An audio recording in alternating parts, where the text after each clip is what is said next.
না କୁଆଡେ ବାହାରିଲ? କୁଆଡେ ବାହାରିଲି ଏମିତି ଆଜ୍ଞା ତମକୁ ଟିକେ ଦେଖିବା ପାଇଁ ପଳେଇ ଆସିଲି ଆଉ। ମତେ ହଁ କି କି ବୋଲେ ସାର୍ ମନେ ପଡିଲେ ତ ପଳେଇ ଆସୁଛି ଆଉ। ଓହୋ ଏ କଥାରୁ ଗୋଟେ କଥା ମନେ ପଡିଲା। କୋଉଟା ନା ମହାତ୍ମା ଗାନ୍ଧୀ ସ୍ୱର୍ଗରେ ଅଛନ୍ତି ନାଇଁ କି? ଏଇ ଆଉ ନହେଲେ ତଳେ ମୋର ଈଶ୍ୱର କରିଥିବେ ନା। ସେମିତି ତାଙ୍କୁ ଯେତେବେଳେ ଇଚ୍ଛା ହଉଛି ସେ ବି ଟିକେ ଭଗବାନ ପାଖକୁ ପଳେଇବେ।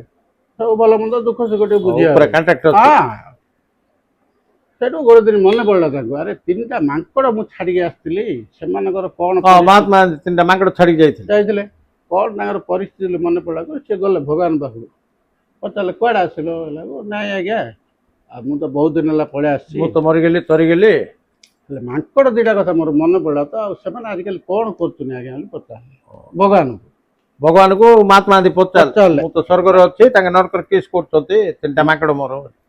କହିଲା ଆଗରୁ ଓ ତିନିଟା ମାଙ୍କଡ କଥା କହୁଛ କି ତମେ ଛାଡିଛଟା, ବଡ ମଜାରେ ଅଛନ୍ତି ବୋଲି। କଣ ମଜାରେ ଅଛି? ଯାହାକୁ ଆଖି ବନ୍ଦ କରିକି ବସେଇଥିଲ କି, ସିଏ ଆଜିକାଲି ଏବେ କୋର୍ଟର କାନୁନ ହେଇଯାଇଛି। ଆଖି ବନ୍ଦ କରିବାଟା କୋର୍ଟର କାନୁନ ହେଇଯାଇଛି ଏବେ। ଆଉ ଯାହାକୁ କାନ ବନ୍ଦ କରି ଯିଏ ଅଛି ସିଏ ଆଜିକାଲି ସରକାର ହେଇଯାଇଛି। ଆଖି ବନ୍ଦ କରିବାଟା ସରକାର, କାନ ବନ୍ଦ କରିବାଟା କାନୁନ, କୋର୍ଟ କାନୁନ।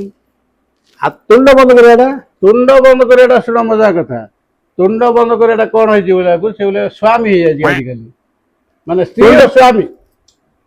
ତୁଣ୍ଡ ବନ୍ଦ କରିବାଟା ସ୍ୱାମୀ ହେଇଯାଇଛି। କାହିଁକି ନା କୋଉଟା କହିଲ ଗୁଟା ଖାଇକି ହଉଛି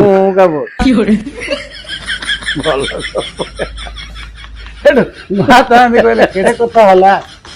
ମୁଁ ଯେ ଛାଡିକି ଆସିଥିଲି, ଲୋକ ଖରାପ କଥା କହିବେନି, ଖରାପ କଥା ଶୁଣିବେନି, ଖରାପ କଥା ଦେଖିବେନି।